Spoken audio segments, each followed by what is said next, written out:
എല്ലാവർക്കും നമസ്കാരം. ഹൃദയനിർഭരം ധ്യാനത്തിന്റെ ഈ 34-ാം എപ്പിസോഡിലേക്ക് എല്ലാവരെയും ഹൃദയപൂർവ്വം സ്വാഗതം ചെയ്യുന്നു. ഈ പരിപാടി നമുക്കായി അവതരിപ്പിക്കുന്നത് കേരള റീജിയണൽ ഫെസിലിറ്റേറ്ററായ ശ്രീ കെ യു മോഹൻ. സ്വാഗതം മോഹൻ. നമസ്തേ. ഈ പരിപാടി പതിവ് പോലെ 2 പ്രധാന സെഗ്മെന്റുകളാണുള്ളത്. ആദ്യം ഒരു ചോദ്യോത്തരവേളയും അതിനുശേഷം ഓഫ്ലൈനായി സത്സംഗവും 9 മണി മുതൽ 9:15 വരെ സാർവലൈംഗിക പ്രാർത്ഥനയും. അപ്പൊ നമ്മൾ ആദ്യം ഒരു സെന്ററിങ് ചെയ്തതിനു ശേഷം ചോദ്യോത്തരത്തിലേക്ക് കടക്കും. മൃദുവായി കണ്ണുകൾ അടയ്ക്കുക.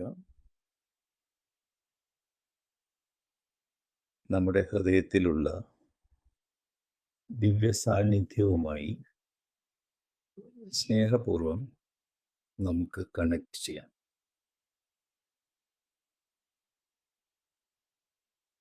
ഇനി ഈ ഒത്തുചേരലിൽ പങ്കെടുക്കുന്ന എല്ലാവരുടെയും ഹൃദയവുമായി സ്നേഹപൂർവം നമുക്ക് കണക്ട് ചെയ്യാം. പരസ്പരം കണക്ട് ചെയ്തിരിക്കുന്ന ഹൃദയനിർഭരമായ ഈ അവസ്ഥയിൽ നമുക്കൊരു പ്രാർത്ഥന ചെയ്യാം. നമ്മുടെ ഈ ഒത്തുചേരൽ എല്ലാവരുടെയും സമഗ്രമായ പുരോഗതിക്ക് അനുയോജ്യമാവട്ടെ എന്ന സങ്കല്പത്തിൽ പ്രാർത്ഥനാ നിർഭരമായി നമുക്ക് 2 മിനിറ്റ് ഇരിക്കാം.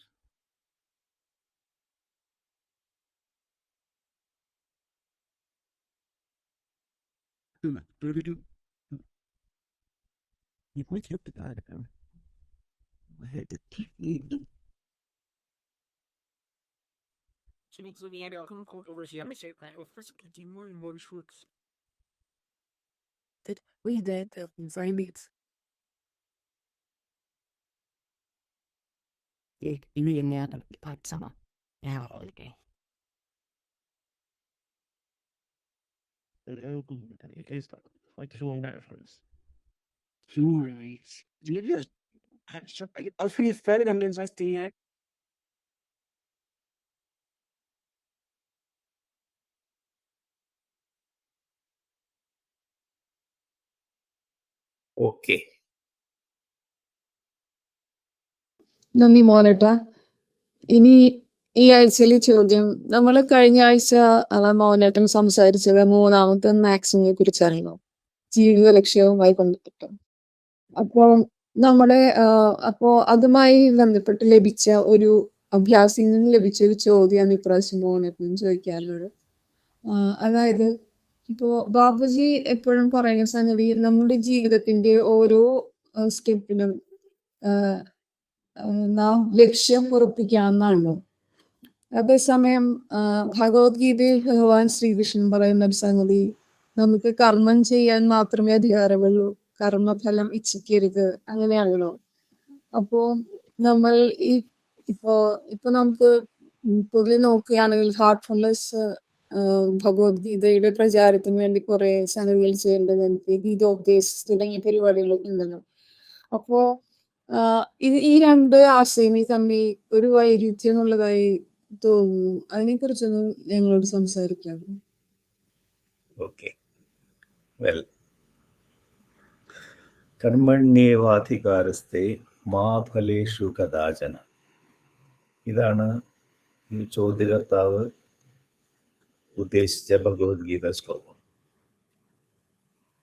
അതായത് കർമ്മം ചെയ്യാൻ മാത്രമേ നമുക്ക് അധികാരമുള്ളൂ, കർമ്മബലത്തിൽ നമുക്ക് അധികാരമില്ല, അത് ഈശ്വരൻ്റെ മേഖലയാണ്.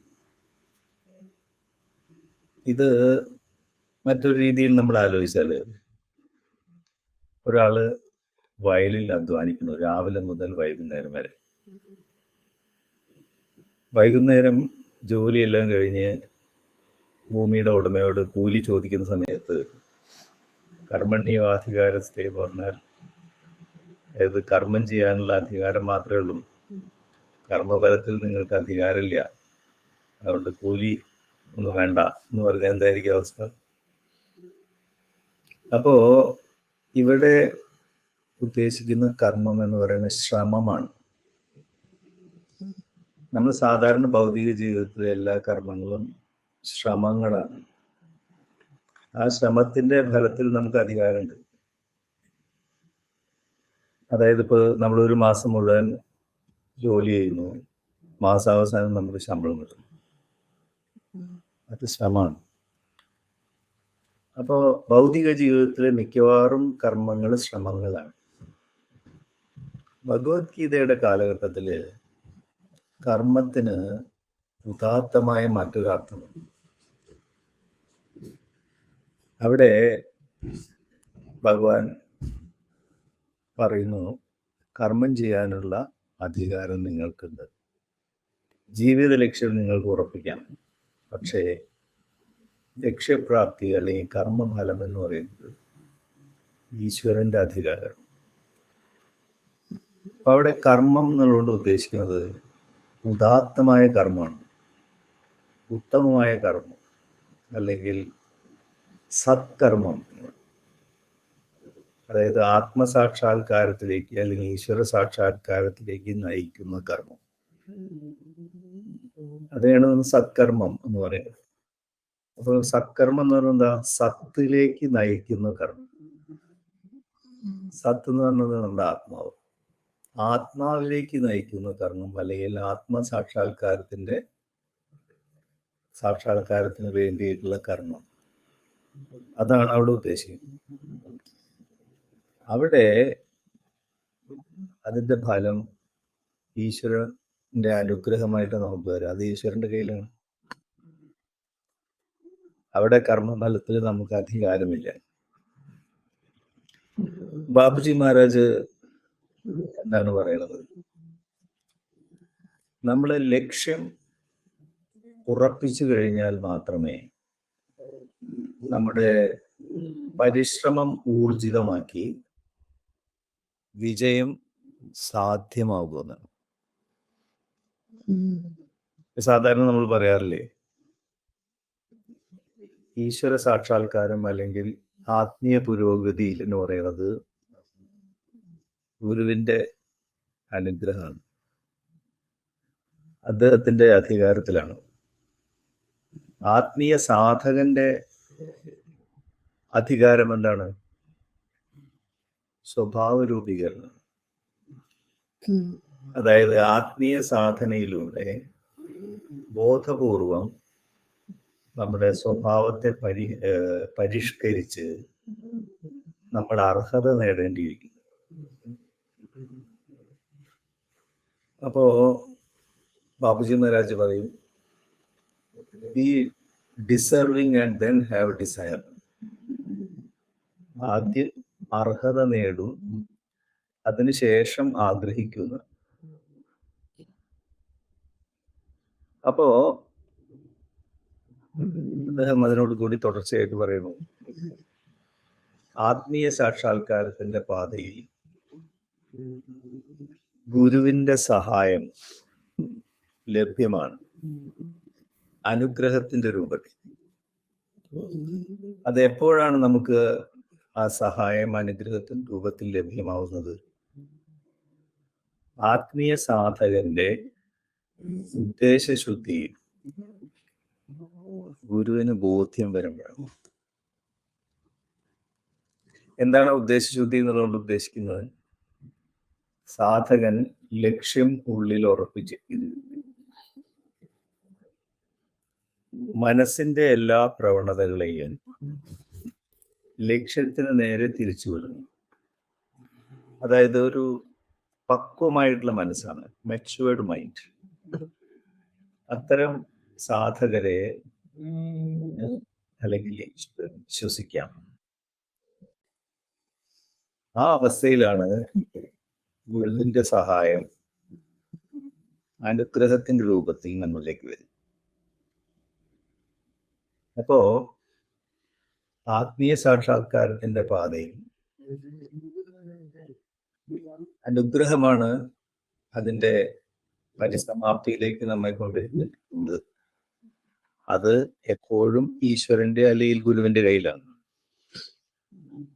ഇത് നാം മനസ്സിലാക്കുമ്പോൾ ഇത് മറ്റൊരു പ്രധാന വസ്തുതയിലേക്ക് വിരലിച്ചുകൊണ്ട് എന്താണത്? ജീവിതത്തിന്റെ സമ്പൂർണമായ സ്വീകാര്യത. ബാബുജി മഹാരാജ് പറയും, accept life as it is. അപ്പോ നമ്മുടെ ഭാഗം നമുക്ക് പരമാവധി ഭംഗിയാക്കാം. പിന്നീടോ നമ്മുടെ കഴിവിന്റെ പരമാവധി പരിശ്രമിക്കുക.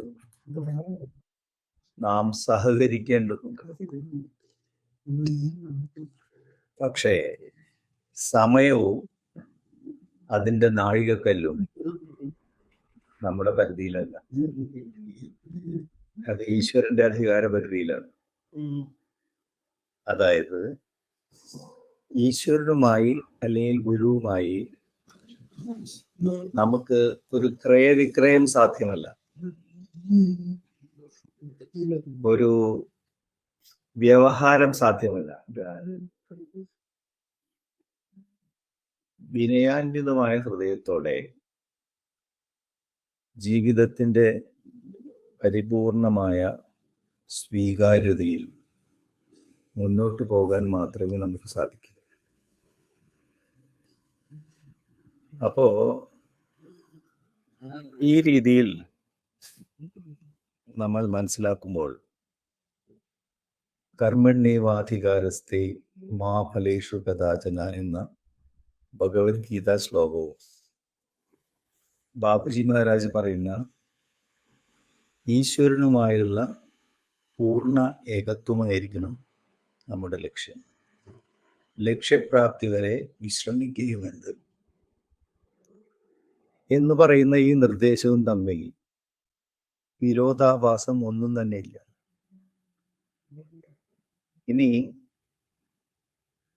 ലക്ഷ്യപ്രാപ്തി എന്ന ഈ പ്രക്രിയയിൽ മറ്റൊരു വിരോധാഭാസമുണ്ട്. അത് ഇതിനേക്കാൾ നിഗൂഢമാണ്. എന്താണത്? അനന്തമായ ലക്ഷ്യം, അനിശ്ചിതമായ ലക്ഷ്യമാണ്. ബാബുജി മഹാരാജ് അതിനെ never ending goal, receding goals എന്ന് പറയും. അപ്പോ അനന്തമായ ലക്ഷ്യത്തെ എങ്ങനെ, അല്ലെങ്കിൽ അവസാനിക്കാത്ത ഒരു ലക്ഷ്യത്തെ നാം എങ്ങനെ ഉറപ്പിക്കും? അതായത് നിശ്ചിതത്വമില്ലാത്ത ഒരു ലക്ഷ്യം നാം എങ്ങനെ ഉറപ്പിക്കും? ഇവിടെ ഗണിതശാസ്ത്രത്തിലെ ഒരു തത്വം നമുക്ക് ആശ്രയിക്കേണ്ടി വരും. അതിനെ അസിംപ്തോട്ട് എന്ന് പറയാം. അതായത് ഒരു നേർരേഖ, അതിനെ അപ്രോച്ച് ചെയ്യുന്ന ഒരു വക്രരേഖ, അതൊരിക്കലും സംഗമിക്കില്ല. അനന്തമായി സമീപിച്ചുകൊണ്ടേയിരിക്കും, പക്ഷെ ഒരിക്കലും സംഗമിക്കില്ല. അതായത് അനന്തത അടിസ്ഥാനമാക്കിയുള്ള ലക്ഷ്യം നമുക്ക് ഗ്രഹിക്കാൻ വളരെ ബുദ്ധിമുട്ടാണ്. അപ്പോ അനന്തത ലക്ഷ്യമാക്കിയുള്ള, അനന്തത അടിസ്ഥാനമാക്കിയുള്ള ലക്ഷ്യം നമുക്ക് ഗ്രഹിക്കാൻ ബുദ്ധിമുട്ടാണ്. പടിപടിയായ ബോധത്തിന്റെ പരിശുദ്ധിയിലൂടെ, ബോധത്തിന്റെ വികാസത്തിലൂടെ മാത്രമേ നമുക്ക് ഗ്രഹിക്കാൻ സാധിക്കൂ. ഇനി മറ്റൊരു വിരോധാഭാസം, നമ്മൾ അനന്തമായ ലക്ഷ്യം ഉറപ്പിക്കുന്നു, പക്ഷേ ഈ നിമിഷം, ഈ ദിവസം എന്റെ ലക്ഷ്യം എന്താണ്? ജീവിതത്തിൽ മുന്നോട്ട് പോകുമ്പോൾ ഓരോ നിമിഷവും നാം നേരിടുന്നതാണ്, അല്ലെങ്കിൽ നാം കാണുന്നതാണ് നമ്മുടെ ലക്ഷ്യം. ഉദാഹരണത്തിന് നമ്മൾ മാനസിക സമ്മർദ്ദം അനുഭവിക്കുന്ന ഒരാളാണ്, സ്ട്രെസ് ഉള്ള ആളാണ് വിചാരിക്കുക. അപ്പൊ നമ്മള് ശാന്തി ആഗ്രഹിക്കും. അതാണ് ലക്ഷ്യം നമ്മുടെ. സാധനയിലൂടെ നമുക്ക് ശാന്തി അനുഭവിക്കും. സാധന വീണ്ടും തുടരുമ്പോൾ കൂടുതൽ ആഴത്തിലുള്ള ശാന്തി നാം അനുഭവിക്കും. ഈ ശാന്തി ഇഷ്ടാരിഷ്ടങ്ങളിൽ നിന്ന് അല്ലെങ്കിൽ പരസ്പര വൈരുദ്ധ്യങ്ങളിൽ നിന്ന് നമുക്ക് മോചനം തരും. പിന്നെ അനുകമ്പ, ദയ, ഹൃദയത്തിന്റെ ഉദാരത, പടിപടിയായ ആധ്യാത്മിക മേഖലകളിലൂടെ നമ്മൾ കടന്നു പോകും. ഉദാഹരണത്തിന് സംതൃപ്തി, സമാധാനം, സ്നേഹം, ധൈര്യം, വ്യക്തത. ഇതെല്ലാം കൂടി ചേർന്ന ഹൃദയത്തിന്റെ ഉദാരത, ജനറോസിറ്റി ഓഫ് ഹാർട്ട്. ഇതെല്ലാം ഒരു ആത്മീയ നിലകളാണ്. ഒരു പടിയിൽ നിന്ന് മറ്റൊരു പടിയിലേക്ക്, അതിൽ നിന്ന് മറ്റൊരു പടിയിലേക്ക്, അങ്ങനെ പരിപടിയായി ഈ ആധ്യാത്മിക നിലകളിലൂടെ നമ്മൾ കടന്നു പോകുന്നതാണ്. അപ്പോഴാണ് നമ്മൾ മനസ്സിലാക്കുക, പരിശുദ്ധമായ ബോധവും ഇന്ദ്രിയങ്ങളിൽ കൂടി പ്രതിഫലിക്കുന്ന ബോധവും തമ്മിലുള്ള വ്യത്യാസം, അനുഭവവേദ്യം. പരിശുദ്ധമായ ബോധത്തിന്റെ മേഖലയിൽ എത്തുമ്പോഴാണ് ബോധത്തിന്റെ അടിസ്ഥാനം എന്താണ്, ബോധത്തെ സപ്പോർട്ട് ചെയ്യുന്നത് എന്താണ്, ആ അവസ്ഥയിലേക്ക് പ്രവേശിക്കാൻ നാം അർഹത വരും. ബാബുജി മഹാരാജ് പറയും, ഹോമിയോപ്പതിയില് അതിനെ മദർ ടിഞ്ചർ എന്ന് പറയും. എല്ലാ മരുന്നുകളും ഉൽപ്പാദിപ്പിക്കാൻ ഉപയോഗിക്കുന്ന അടിസ്ഥാനമായിട്ടുള്ള മരുന്ന്, അതിനാണ് മദർ ടിഞ്ചർ എന്ന് പറയുന്നത്. ഇവിടെ ബോധത്തിന്റെ അടിസ്ഥാനം എന്താണ് എന്നതിലേക്ക് പ്രവേശിക്കാനുള്ള അർഹത നമുക്ക് നേടാൻ പറ്റുന്ന സമയത്ത്. ഇപ്പൊ ഇത് പടിപടിയായിട്ടുള്ള ആത്മീയ നിലകളാണ്. ഈ അവസ്ഥയിലാണ് നമുക്ക് മനസ്സിലാവുക,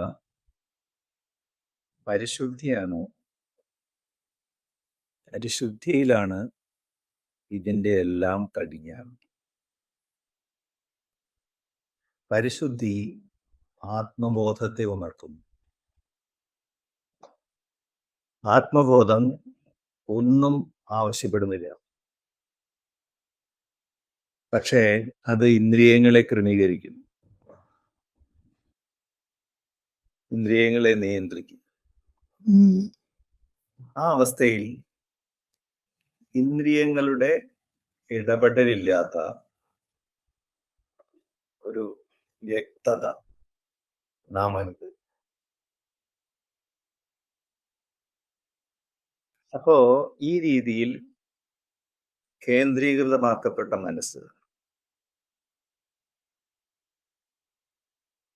സമഗ്രമായ ചിന്തയിലേക്ക് അല്ലെങ്കിൽ കോൺടെംപ്ലേഷൻ എന്ന അവസ്ഥയിലേക്ക് നമ്മെ നയിക്കും. ഈ സമഗ്രമായ ചിന്ത അല്ലെങ്കിൽ കോൺടെംപ്ലേഷനാണ് നമ്മെ ഹാർമണി അല്ലെങ്കിൽ സമഞ്ജസമായ പൊരുത്തം അല്ലെങ്കിൽ ലയം അല്ലെങ്കിൽ മൈത്രി അതിലേക്ക് നമ്മെ നയിക്കുന്നു. ഈ മൈത്രിയിലാണ് സമ്പൂർണമായ സന്തോഷത്തിൻ്റെ അല്ലെങ്കിൽ സമ്പൂർണമായ സന്തോഷം നാം പരിപോഷിപ്പിക്കപ്പെടുന്നു. അപ്പോൾ ഈ ആത്മീയ യാത്രയിൽ പല സന്ദർഭത്തിലും ലക്ഷ്യം നമുക്ക് ദർശിക്കാൻ സാധ്യമല്ല. ഇത് ഒരു കൊടും കാടിലൂടെ മല കയറുന്ന പോലെയാണ്. മല കയറും നമുക്ക്, പക്ഷെ പോകുന്ന വഴി മുഴുവൻ കൊടും കാടാന്ന് വിചാരിക്കാം. അപ്പൊ എത്ര ദൂരം നമ്മൾ താണ്ടി, ഇനി എത്ര ദൂരമുണ്ട്, ഒന്നും നമുക്ക് മനസ്സിലാക്കാൻ സാധ്യമല്ല. പക്ഷെ കുറച്ച് ഉയരത്തിലെത്തിയതിന് ശേഷം പർവ്വതത്തിന്റെ ഉന്നതമായ അവസ്ഥയിൽ നമുക്ക് നിരീക്ഷിക്കാൻ സൗകര്യപ്പെടുന്ന ഒരവസ്ഥയിൽ അത്രയും ഉന്നതിയിലെത്തുമ്പോൾ നാം തിരിഞ്ഞു നോക്കിയാൽ നമ്മൾ വന്ന വഴികൾ നമുക്ക് കാണാൻ കഴിയും. ലക്ഷ്യത്തെക്കുറിച്ചുള്ള സൂചന നമുക്ക് മുന്നിൽ ദർശിക്കാൻ കഴിയും. അപ്പോ ഈ ലക്ഷ്യം ഉറപ്പിക്കുന്ന ഈ പ്രക്രിയയിൽ അല്ലെങ്കിൽ ഈ പ്രക്രിയ എങ്ങനെയാണ് നമ്മൾ കൈകാര്യം ചെയ്യേണ്ടത്? ഓരോ ദിവസവും ഓരോ നിമിഷത്തിലും ഗുരു ഓരോ ധ്യാനത്തിലും സംപ്രേഷണത്തിന്റെ സഹായത്തോടെ നമുക്ക് അദ്ദേഹം തരുന്ന ആത്മീയ നിലകൾ അത് സ്വീകരിച്ച് നന്ദിബോധത്തോടെ അതിനെ വികസിപ്പിച്ച് സ്വാംശീകരിക്കേണ്ടതുണ്ട്. രാജി അതിനെ AEIOU എന്നുള്ള സ്റ്റെപ്പുകളിലൂടെ നമ്മളോട് പറയുന്നു. വേറൊരർത്ഥത്തിൽ അതിനെ സാലോക്യം, സാമീപ്യം, സാരൂപ്യം, സായുജ്യം എന്ന് പറയാം. ഉദാഹരണത്തിന് ദൂരെയുള്ള ഒരു ക്ഷേത്രമാണ് നമ്മുടെ ലക്ഷ്യം എന്ന് വിചാരിക്കുക. അവിടെയാണ് നമുക്ക് പോകേണ്ടത്. നമ്മൾ യാത്ര ചെയ്ത ക്ഷേത്രത്തിന്റെ മതിൽക്കെട്ടിനുള്ളിലെത്തി. അതാണ് സാലോക്യം. അതായത് ആ ലോകത്തിൽ നമ്മളെത്തി. ഈ ക്ഷേത്രത്തിന്റെ ഉള്ളിലേക്ക് നമ്മൾ പ്രവേശിക്കും. അതാണ് സാമീപ്യം. ഇനി അവിടുത്തെ പ്രതിഷ്ഠയുമായിട്ട് നമ്മൾ താദാത്മ്യം പ്രാപിക്കും. അതാണ് സാരൂപ്യം. ആ പ്രതിഷ്ഠ നമ്മുടെ ഉള്ളിൽ അതിന്റെ സത്തയിൽ നമ്മൾ ലയിക്കുന്നു. അതാണ് സായുജ്യം.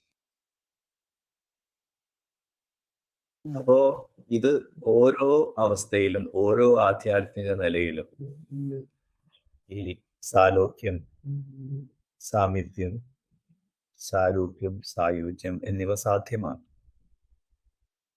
ഇങ്ങനെ നോക്കുമ്പോൾ ലക്ഷ്യം എന്ന് പറയുന്നത് വിദൂരമായ ഒരു ഭാവിയിലല്ല, പിന്നെയോ ഇപ്പോൾ ഇവിടെയാണ് നമുക്ക് ബോധ്യപ്പെടുന്നത്.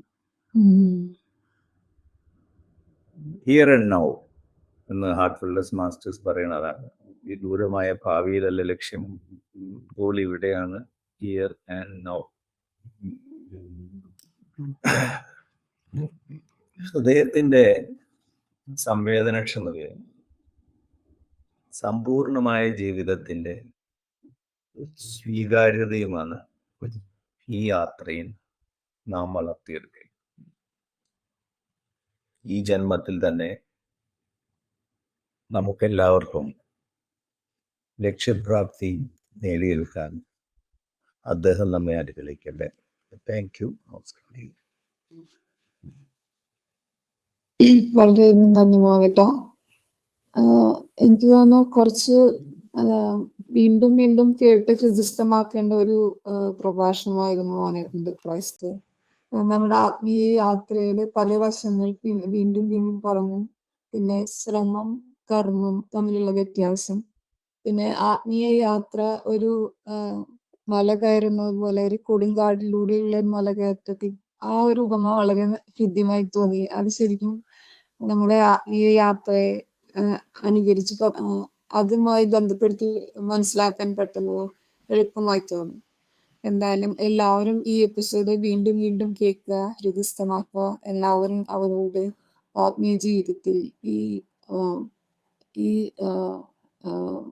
ആശയങ്ങൾ വളരെയധികം ഉപകാരപ്പെട്ടിട്ടുണ്ടാവും വിചാരിക്കുന്നു. നന്ദി. ഇനി നമുക്ക് സത്സംഗത്തിലേക്ക് കടക്കാം.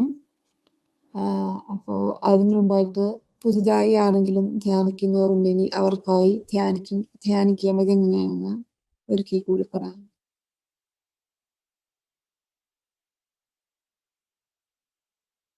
നമ്മൾ എവിടെയായിരുന്നാലും സ്വസ്ഥമായിരുന്ന് കണ്ണുകളടച്ച് എൻ്റെ ഹൃദയത്തിൽ ദിവ്യപ്രകാശത്തിൻ്റെ ഒരു സ്രോതസ്സുണ്ടെന്നും അത് എൻ്റെ ശ്രദ്ധ ഉള്ളിലേക്ക് ആകർഷിക്കുന്നുവെന്നും സങ്കല്പിച്ചുകൊണ്ട് നാം ധ്യാനം ആരംഭിക്കുന്നു. അന്നേരം മറ്റു ചിന്തകൾ വരികയാണെങ്കിൽ സ്വയം ഓർമ്മിപ്പിക്കുക, ഞാൻ എൻ്റെ ഹൃദയത്തിലെ ദിവ്യപ്രകാശത്തിൻ്റെ സ്രോതസ്സിൽ ധ്യാനിക്കുകയാണ്. ഉള്ളിൽ സ്നേഹഭാവം സാക്ഷിഭാവം കാത്തു സൂക്ഷിക്കുക.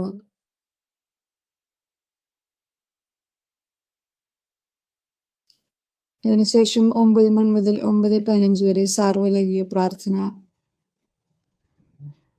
എല്ലാവരും സ്നേഹവും ഭക്തിയും വിശ്വാസവും സാഹോദര്യവും നിറയുന്നു എന്ന് സങ്കല്പിച്ചുകൊണ്ട് നമ്മൾ 15 മിനിറ്റ് 9 മണി മുതൽ 9:15 വരെ ധ്യാനിക്കുന്നു. ഓക്കെ, അപ്പോൾ നമുക്ക് 9 മണി വരെ ധ്യാനിക്കാം.